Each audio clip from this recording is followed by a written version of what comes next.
नमस्कार, स्वागत है आपका दिल्ली के नए-नए मुद्दों पर चर्चा के लिए और मैं हूं डॉक्टर हरीश चंद्र लखेड़ा। और मैं हूं गुलशन राय खत्री। आज हम लोग बात करेंगे छठ को लेकर, यमुना को लेकर और इसको लेकर चल रही राजनीति पर। जी, तो क्या गुलशन खत्री जी ये बताइए जो छठ पूजा को लेकर इस बार तो अच्छा दिखा क्योंकि पिछली बार जब छठ पूजा हो रही थी, तो दिल्ली में पूरा झाग-झाग दिख रहा था। हालाँकि यमुना उतनी साफ नहीं है लेकिन पहले की तुलना में साफ है। तो क्या ये लगता है कि हाँ, अरविंद केजरीवाल इनकी दुकान बंद कर देगी भारतीय जनता पार्टी पूरी तरह से? क्योंकि जिस तरीके से उन्हें अभी बंगला भी मांगा, चंडीगढ़ में भी बात आ रही, कोई कह रहा हो गलत है खबर, लेकिन जो भी है, छठ में भी तो इन्हें कुछ करके दिखा दिया है। तो क्या लगता है आपको, क्या केजरीवाल की दुकान बंद होने वाली है दिल्ली में हमेशा के लिए? नहीं, ऐसा तो नहीं होगा कि अरविंद केजरीवाल को बिल्कुल ही नज़रअंदाज किया जा सके।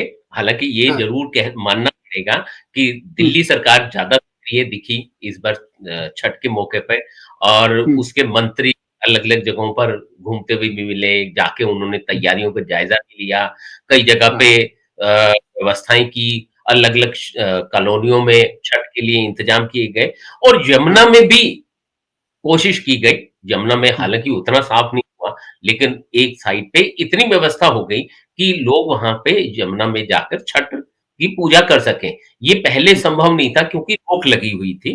तो यमुना हुँ, पे इस बार इसलिए थोड़ा-सा दिख रहा है कि हुँ, बीजेपी सरकार ने ये कोशिश की और लोगों ने छठ पे जो है यमुना पे भी छठ पूजा की है और अलग-अलग कॉलोनियों में भी बहुत जगह पे हुँ, इंतज़ाम किए गए थे। अलग-अलग पार्कों में भी और कुछ जगह पे कृत्रिम तालाब बनाए गए हैं, कई जगह पे हुँ, हौज बनाए हुँ, गए ताकि लोग पानी उनको मिल सके, तो ये सारी व्यवस्थाएँ की हैं। हुँ, लेकिन छठ पर हमें पता है आज से नहीं, दसियों सालों से हमारे यहाँ हुँ, पे 20-25 साल से तो हुँ, हम ही देख रहे हैं हुँ, राजनीति होती है। हर हुँ, पार्टी चाहती है कि क्योंकि दिल्ली में हुँ, पूर्वांचल का वोटर बहुत तादाद में बहुत है। बढ़िया, हाँ। 35-40 लाख तक का माना जाता है आंकड़ा हुँ, कि वहाँ का वोटर है। तो सभी हुँ, राजनीतिक पार्टियाँ चाहती हैं कि ये वोटर उनके साथ रहे। तो हुँ, इसलिए सबकी कोशिश होती है कि ये हो। लेकिन बीजेपी ने अच्छे इंतज़ाम किए, लेकिन ये मानना मुझे नहीं लगता कि हुँ, केजरीवाल इसके बाद ज़ीरो हो जाएँगे। केजरीवाल हुँ, हुँ, रहेंगे। हो सकता हुँ, है बीजेपी के समर्थक बढ़ जाएँ, केजरीवाल के हाँ, कम हो जाएँ, कांग्रेस के थोड़े रहें। लेकिन केजरीवाल बिल्कुल नज़रअंदाज नहीं किए जा सकते हैं। वो आज भी उनके 22 विधायक हैं और कई हुँ, जगहों पे मैंने देखा उनके विधायक भी सक्रिय दिखे मुझे। वो भी हाँ, अपने-अपने एरियाज़ में तो कम से कम छठ की तैयारियों का उन्होंने आयोजन करने में कुछ भूमिका निभाई है। क्योंकि उनके भी पूर्वांचल के लोग काफ़ी एमएलएज़ हैं जो पूर्वांचल से आते हैं, उनका भी अपने-अपने एरिया में दबदबा है। तो इसलिए हुँ, मुझे नहीं लगता कि अरविंद केजरीवाल या आम आदमी पार्टी को बिल्कुल ही हम खारिज कर लें। वो कर अभी लेंगे। उनकी अहमियत वो बनी रहेगी और अभी आने वाले हैं नगर निगम के उपचुनाव। हाँ, लगभग 10-12 12 सीटें वार्डों हो के ना जो उपचुनाव हाँ, होंगे। हाँ, हाँ, हाँ, हाँ, तो वहाँ भी सक्रियता उनकी दिखने लगी है मुझे, आम आदमी पार्टी की। तो पर इसलिए मुझे नहीं लगता कि वो बिल्कुल नज़रअंदाज किए जा सकते हैं। हुँ, नहीं मेरा ये मतलब नहीं था, पार्टी तो रहेगी सिमट चलती रहती है। कांग्रेस का सवाल ये है कि यदि कांग्रेस बढ़ती है, तो फिर इसमें केजरीवाल हाशिए पर चले जाएँगे, लेकिन लगता नहीं है कि कांग्रेस का भी मुझे नहीं लगता कि कोई बढ़ने वाली है कांग्रेस, क्योंकि राहुल गांधी कोई ध्यान नहीं दे रहे हैं। राहुल गांधी इस समय एक नई राजनीति करने लगे, जाति जनगणना और जाति जनगणना में तो दिल्ली में लगता नहीं कि कांग्रेस का कुछ बहुत ज़्यादा कुछ होने वाला है। बिहार वगैरह में यूपी, बिहार वगैरह तो हो जाए। तो केजरीवाल का तो मैं इस संदर्भ में मैं कह रहा था, लेकिन जिस तरीके से वो नैतिकता की बात करते थे, अब उन्हें बंगला बाकायदा इनको तो कोर्ट जाना पड़ा कि हमें बंगला दो। पहले उन्होंने शीश महल बनाया, तो मैं तो नैतिकता की बात कर रहा हूँ कि दिल्ली में याद है मुझे कि जब हम मैं खुद कवर करता उन दिनों होम मिनिस्ट्री और ये जो अन्ना आंदोलन के बाद जो एक कमेटी बैठी थी, ड्राफ्टिंग कमेटी लोकपाल को लेके, प्रणब मुखर्जी वित्त मंत्री थे, तब वो उसके हेड थे। तो केजरीवाल ये लगे कैसी सभी हम जानते राजनीति, लेकिन नैतिकता की उस दौरान क्या बात करते थे? तो ये क्या बिल्कुल, पूरा बिल्कुल। ध्वस्त नहीं हो गया इनका पूरा वो चेहरा? हाँ, पहले वो कहता ये ये बंगला ये मांग के ये मैं और मानता हूँ। ये मैं मानता हूँ कि हाँ, नैतिकता को लेकर जो उनके हुँ, पैमाने थे, इवन कि हुँ, लोकसभा चुनाव के वक़्त भी वो पैमाने हुँ, इसलिए टूटे क्योंकि जब उन पे भ्रष्टाचार के आरोप लगे, आप इवन कि केजरीवाल जेल भी गए, तो उन्होंने हाँ, मुख्यमंत्री पद का नहीं छोड़ा।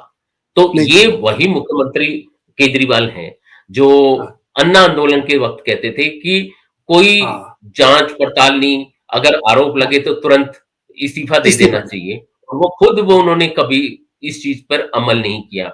हरीश, नहीं किया। आपको याद होगा नितिन गडकरी पे भी अरविंद केजरीवाल ने प्रेस बिल्कुल। कॉन्फ्रेंस करके आरोप लगाए हाँ, थे हाँ, और हाँ, हाँ। नतीजा ये हुआ था कि उनको दूसरी बार पार्टी का अध्यक्ष नहीं बनाया गया था। हाँ, अगर उस वो दिन का नहीं किस्सा होता सुनिए, तो बात ये हुआ ये था कि मैं बीजेपी कवर कर रहे थे, शायद हम दोनों कर रहे थे ना। और जब यहाँ पे हाँ, हाँ। नॉमिनेशन फाइल हुआ कि गडकरी अकेले फाइल हो गए, हम लोग गए अपनी गाड़ी लेके ऑफिस की तरफ। जब ऑफिस हुँ, पहुंचने से पहले गाड़ी खड़ी कर रहा था पार्क में, तो फोन आ गया एडिटर थे कि ये क्या हो गया। मैंने कहा क्या हुआ, मैं तो रास्ते की गडकरी जी ने भर दिया। अरे कि नहीं, ये तो राजनाथ सिंह का नाम चल रहा। मैंने कहा ये बातें तो चल रही थी, ये गडकरी और वगैरह, ये जो केजरीवाल का, लेकिन मैंने कहा मैं अभी रास्ते में हूँ, मैं तो फाइल करके अभी ऑफिस पहुंचा, अभी पता करता हूँ। वाकई में जब मैंने पता किया तो पता चला कि अब तो राजनाथ सिंह बनने जा रहे, गडकरी वापस लेंगे ना, क्योंकि ये सब जो ये गैंग था, पूरा ग्रुप। वैसे एक चीज बताऊं, हुँ, इसमें एक ग्रुप था, इसमें ये एक लॉबी थी, खासतौर पर इसमें नाम आता था अरुण जेटली का। अरुण जेटली के यहाँ ये, इसमें केजरीवाल भी जाते थे और वो किरण बेदी भी जाती थे। ग्रुप था जो ये सब मुहिम कर रहा था। ये पूरे सभी जर्नलिस्ट जानते हैं। उसमें एक दो जर्नलिस्टों को मैं नाम जानता हूं, जो कि ये जेटली उनको कागज देते थे और वो टाइम्स ऑफ इंडिया और उनको वो पहुंचाता था, वो अखबार, और फिर टाइम्स ऑफ इंडिया में वो खबरें छपती थी या दूसरे अखबारों में, ये पत्रकारी पहुंचाते थे और गडकरी के खिलाफ। जबकि गडकरी के खिलाफ कोई भी सब नहीं हो पाया और उसको माफी मांगनी पड़ी थी केजरीवाल को। तो बिल्कुल, इस तरीके की जो बिल्कुल। केजरीवाल की जो बातें थी, अब मुझे लगता है दिल्ली वाले तो समझ गए। तो क्या इसमें लगता है कि कांग्रेस की दुकान चलेगी अब? यदि देखिए, ये कांग्रेस की डाउन होता है दुकान तो जाहिर चल है कांग्रेस सकती है, कांग्रेस है। कांग्रेस चल सकती है, लेकिन कांग्रेस को हाँ, ज़मीन पे आना पड़ेगा। हाँ, दरअसल कांग्रेस के साथ दिक्कत ये है कि कांग्रेस के हम्म, दिल्ली में जो नेता थे, उन्होंने 15 साल सरकार में रहे। उनको हाँ, विपक्ष में रहने की आदत नहीं रही। तो नहीं अब रही। हाँ, मुझे लगता है कि कांग्रेस में जब तक नई पीढ़ी नहीं आएगी, वो हम्म, संघर्ष करने का मादा नहीं होगा, संघर्ष हम्म, करेगी नहीं, सड़कों पे उतरेगी नहीं, तो कांग्रेस हम्म, के लिए अपने पाँव जमाना आसान नहीं है। नहीं, ये हाँ, अब अभी राहुल गांधी की बात हो रही थी, राहुल गांधी राष्ट्रीय नेता हैं। हम हाँ, उनकी ज़िम्मेदारी ये नहीं मान सकते, हमें ज़िम्मेदारी ये है कि दिल्ली के लोग, दिल्ली में अगर उनको पैर जमाने हैं तो दिल्ली के नेताओं को जो है सक्रिय होना पड़ेगा, सड़कों पर उतरना पड़ेगा, सिर्फ प्रदर्शन या प्रेस कॉन्फ्रेंस ही नहीं करनी होगी, उनको हाँ, अपने-अपने एरियाज़ में अपने पाँव मजबूत करने होंगे। अगर हम्म, यहाँ पे दिल्ली में 70 विधानसभाएँ हैं, अगर 25-30 में भी 25-30 विधानसभाओं में भी वहाँ के नेता अगर एक-एक नेता भी 25 विधानसभाओं में सक्रिय हो और उसकी हम्म, अपनी मजबूती हो, अपनी ताकत हो, वो अपनी हम्म, ताकत पे और कांग्रेस की ताकत मिला के चुनाव हो, तो हम्म, राजनीति पलट जाएगी दिल्ली की। लेकिन दिक्कत हम्म, ये है, पुराने लोग छोड़ना नहीं चाहते हैं, नए लोग हम्म, अभी आने के लिए संघर्ष कर रहे हैं। तो ये जब हम्म, तक एक तरीका नहीं बनेगा, एक तालमेल बनाने की ज़रूरत है, पुरानी पीढ़ी और नई पीढ़ी में। पुरानी पीढ़ी हम्म, उनको गाइड करे, नई पीढ़ी हम्म, आगे आए, संघर्ष करे, तो उसके बाद रास्ता बन सकता है कांग्रेस के लिए। और जिस दिन कांग्रेस का रास्ता बन गया, उस दिन ये मान लीजिए कि बीजेपी के लिए राह आसान रहेगी, क्योंकि केजरीवाल आसानी से खत्म नहीं होंगे, कांग्रेस ना, इतना पीछे रहेगी, तो दोनों को वोट बटेगा और बीजेपी के लिए आसानी होगी। लेकिन वो स्थिति भी कांग्रेस के लिए अच्छी है। अगर कांग्रेस आम आदमी पार्टी आ गई, तो कांग्रेस खत्म होती जाएगी। अगर हाँ, आम आदमी पार्टी सत्ता से बाहर रहती है, तो कांग्रेस के लिए एक पॉजिटिव संकेत है। लेकिन हम्म, कांग्रेस को अपने बूते आने के लिए तो हम्म, अपने नेताओं को सक्रिय करना पड़ेगा। नई हम्म, पीढ़ी के, नई पोध के नेताओं को तैयार करना पड़ेगा, युवा हम्म, पीढ़ी को तैयार करना पड़ेगा। हरीश, आपको याद होगा 93 में, हम्म, 93 में बीजेपी दिल्ली में सरकार बनाई थी।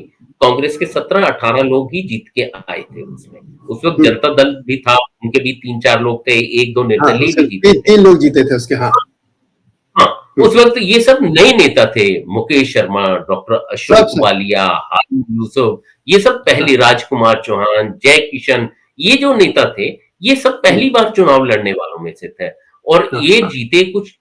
लेकिन जब 98 में चुनाव हुए, तो ये नेता तो जीते ही जीते, इनके साथ और नेता भी जीते। उनमें अजय हुँ, माकन भी 93 में जीते थे। तो वो हुँ, जो नेताओं नए नेता थे, वो अगले 15-20 साल तक उन्होंने अपने क्षेत्रों में पकड़ बना कम, के रखी थी। वो हुँ, केजरीवाल के आने के बाद वो पकड़ छूट गई है। तो छूट गई। अब कांग्रेस को ये चाहिए कि नए नेताओं को आगे बढ़ाए, नई पीढ़ी को आगे बढ़ाए और पुराने जो नेता हैं, वो उनको गाइड करें। अगर पुराने नेताओं को बिल्कुल नज़रअंदाज कर दिया गया, तब भी पार्टी का नुकसान ही होगा क्योंकि वो नुकसान। कुछ हज़ार वोट ही लें, तो वो नुकसान पहुँचाएँगे। तो पार्टी को कुछ इस तरह का करना पड़ेगा, अपने संगठन में इस तरह के बदलाव करने पड़ेंगे, इस तरह का निगरानी तंत्र बनाना पड़ेगा कि दोनों के बीच हुँ, तालमेल हो। हुँ। लेकिन अब लगता है कि भारतीय जनता पार्टी को इतना आसान नहीं होगा हरा पाना क्योंकि केंद्र में भी उनकी सरकार है। इस बार उन्हें छठ पूजा पे भी थोड़ा पहले से तो ठीक किया यमुना, इतना तो मैं नहीं कहूँगा, लेकिन फिर भी पहले से बेहतर था, वो झाग नहीं दिखा। बाकी ये लोग लगे ही हैं, इन्होंने कोई भी योजना बंद नहीं की, जो केजरीवाल के समय थी मुफ्त वाली देने की और मुफ्त करके भी मुझे नहीं लगता कि ये सब चलेंगे, है ना? कि मुफ्त करते रहो जैसे वो बिहार में वो कह रहा है तेजस्वी कि अब हर घर को नौकरी देंगे, वहाँ पे 2 करोड़ 60 लाख परिवार हैं, तो इतनी नौकरियां कहाँ से लाएगा, कहाँ से पैसा लाएगा और इतनी नौकरियां क्या करेगी सरकार? इतने तो केंद्र सरकार पूरे भारत में भी नहीं है कर्मचारी, 2 करोड़ 60 लाख सरकारी सेंट्रल और स्टेट के मिला के लाखों में है, बिल्कुल। 1 करोड़ होंगे ज्यादा। तो इस तरह की फर्जी जो घोषणाएं करते हैं, लगता है कि केजरीवाल या अगली वो करेंगे तो चलेगा, जैसे पिछली बार तुमने कर दी थी ये मुफ्त वो मुफ्त, ये घोषणाएं। नहीं, नहीं, देखिए असल में क्या है कि हमारे जो संविधान में जो अवधारणा है सरकार की, हाँ, उसमें ये है कि कल्याणकारी सरकार होगी, कल्याण करना है हाँ, लोगों का। वो हम्म, किस तरह से कल्याण करना है, वो डिफाइन नहीं है, उसको दूसरी तरह से लोगों ने लिया। अरविंद केजरीवाल ने कि मुफ्त योजनाएँ शुरू कर दी और उसका फ़ायदा मिलना और उसी के सहारे चुनाव जीतना। कायदे से ये होना चाहिए कि सरकार को दोनों तरफ से चलना चाहिए, पब्लिक को कुछ राहत भी देनी चाहिए और कुछ डेवलपमेंट के काम भी शहर को आगे बढ़ाने का भी काम करना चाहिए। करना जैसा चाहिए। शीला दीक्षित के समय में हुआ, शीला दीक्षित ने हाँ, डेवलपमेंट भी किया, लोगों को बहुत सब्सिडी हाँ, उनको लगा कि प्राइवेटाइज़ेशन हुआ बिजली का, उसमें हाँ, उनको महँगी पड़ेगी तो उन्होंने ₹1 यूनिट की सब्सिडी दी, बजाय आँख जी, जी, मूंद कर सबको पूरा बिल माफ करने की या 200 यूनिट वाली हाँ, जो है, वो उस तरह का हाँ, करने की बजाय उन्होंने ₹1 सब्सिडी दी ताकि बोझ हल्का हो। तो हाँ, सरकार को इस तरह का कदम उठाने पड़ेंगे कि अगर मान लीजिए कि हरीश हमें और आपको कि अगर अच्छी बस मिल जाती है, हुँ, अच्छी रोड मिल जाती है, सड़कों पे हाँ, गड्ढे नहीं हैं, पॉल्यूशन नहीं मिल जाता है, तो हमें यही लगेगा कि ये मुफ्त की योजना है। जब हुँ, शीला दीक्षित की सरकार थी फ्लाईओवर बन रहे थे, लोगों को हुँ, दिख रहा था और लोगों ने कभी कोई आपत्ति की नहीं कि जी हमें जी, ये चाहिए। तो उनको दिख रहा था कि कम से कम ये है कि रिंग रोड पे सभी फ्लाईओवर बन गए, तो जहाँ हुँ, 2 घंटे लगते थे, अब वो आधे घंटे में सफ़र होने लगा है। जो हाँ, पॉल्यूशन इतना था कि सुबह सफ़ेद शर्ट डाल के निकले आदमी तो शाम तक काली हो काले जाती हो थी, जाते सीएनजी आते थे, वो नहीं हुँ, हुआ। तो सरकारों को दोनों तरह करना। से काम करने की ज़रूरत है तो कि अब ये गरीब तबका बताइए है, जो पुराने उसके लिए लोग थे, कुछ राहत दें, कांग्रेस उसके लिए कुछ हाँ, योजनाएँ लाएँ, लेकिन कांग्रेस के पुराने लोग कर क्या रहे वैसे? जो किसी ज़माने में कुछ तो बीजेपी चले गए, कुछ आम आदमी पार्टी चले गए, तो जो बचे भी हैं, वो साइड लाइन जैसे नहीं हैं, कहाँ हैं? कुछ दिखता भी नहीं है, हाँ, कोई वो जो कार्यक्रम नहीं। बचे हैं उनमें से जो साइडलाइन है वो बहुत दुखी हैं। वो पार्टी की हाँ, हालत देख के दुखी हैं, मौजूदा हाँ, सिस्टम को देख के दुखी हैं। वो घर पे बैठे हाँ, हैं क्योंकि अ, अंतर्विरोध इतने हैं नेता ये कांग्रेस पार्टी के अंदर, नेताओं के हाँ, बीच में इतना दूरियाँ हैं कि वो नहीं आ रहे। जबकि कायदे से ये होना चाहिए जिसको भी संगठन की कमान मिले। ये पार्टी हाईकमान का मुझे लगता है कि कमी है। पार्टी हाईकमान हाँ, जिसको भी वही मैं जो कह रहा कमान था राहुल गांधी।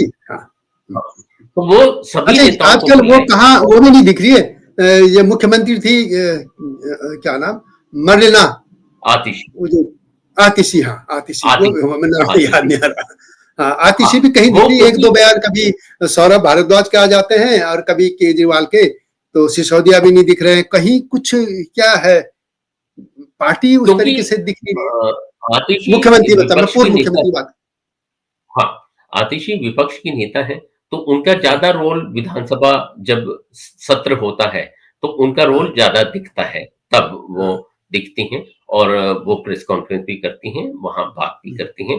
हालाँकि वो उस तरह का नहीं दिखती जैसे विपक्ष में रामवीर सिंह बिधूड़ी जब विपक्ष के नेता थे या हाँ, विजेंद्र गुप्ता थे, तो वो लगातार मुद्दे उठाते रहते थे और बात हाँ, करते बिल्कुल, थे। बिल्कुल। हाँ, तो लेकिन आतिशी वो नहीं कर रहे, लेकिन सौरभ भारद्वाज कर रहे हैं। अभी 2 दिन वो अच्छी पहले चीज़ वो है। मंडी हाउस मेट्रो स्टेशन पे भी हाँ, गए, वहाँ पे देखा कि लोग बसों हुँ, का इंतज़ार कर रहे हैं रात में, हुँ, बसों का मुद्दा हुँ, उन्होंने उठाया। वो कुछ चीज़ें हुँ, करते हैं, प्रेस कॉन्फ्रेंस हुँ, भी करते हैं, वो चीज़ हुँ, कर रहे हैं उसमें जो है। लेकिन ये है कि उनके लिए भी अब संघर्ष का दौर है, क्योंकि उन्होंने हुँ, अन्ना आंदोलन के बाद सत्ता पाई और लगातार सत्ता में ही रहे, तो अब पहली बार हुँ, वो विपक्ष में आए हैं।